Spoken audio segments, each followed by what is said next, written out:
There's not much I can really add to the wonderful career of Tina Turner, but I do want to do a little tribute from my way, and that's really concentrating on one song, one amazing song that she did with Ike Turner.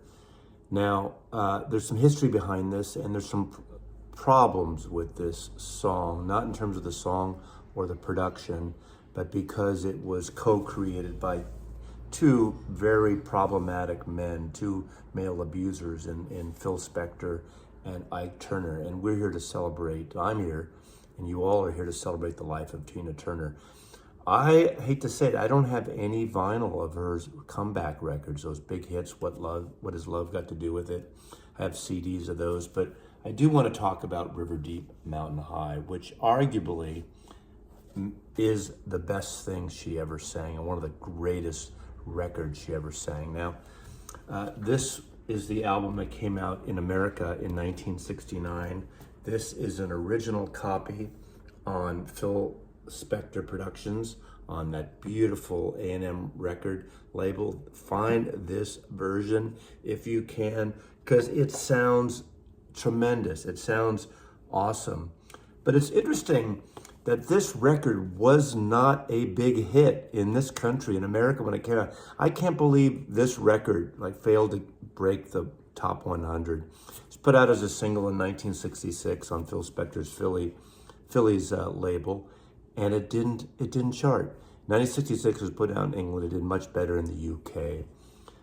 And they put out an album in 1966 in the UK. This album wasn't released in the US.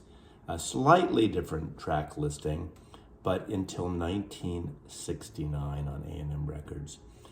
Interesting enough, a little footnote here, the cover photograph was taken by the actor Dennis Hopper.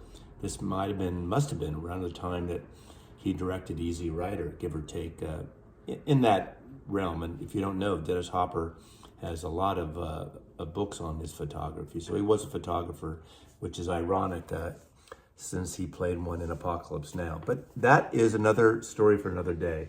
Ike and Tina Turner. This song's incredible, but what I like about it, look at this hype sticker. It's actually stuck on the cover, and it says, quote, "River Deep Mountain High is a perfect record from start to finish. You couldn't improve on it." And that's from George Harrison. Of course, George Harrison of the Beatles, who would go on to have Phil Spector produce All Things Must Pass. Now, I happen to like the Wallace sound. It works for, I'd say, 90% of the stuff that Phil Spector ever did. And that song is all over it. Written by Phil Spector, wonderfully sung by Tina Turner. This is a fantastic album, and that is a fantastic single.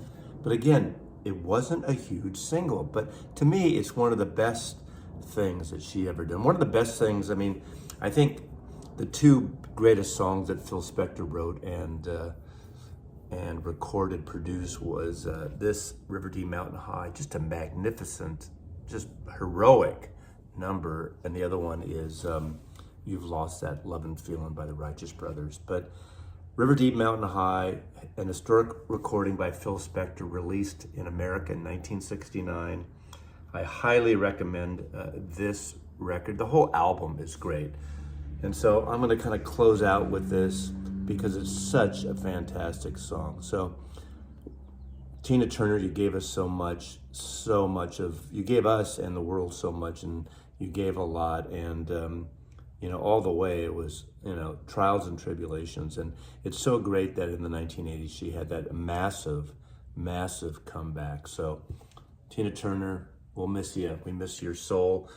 We miss your music, and we miss your legs. We can't argue about that, right?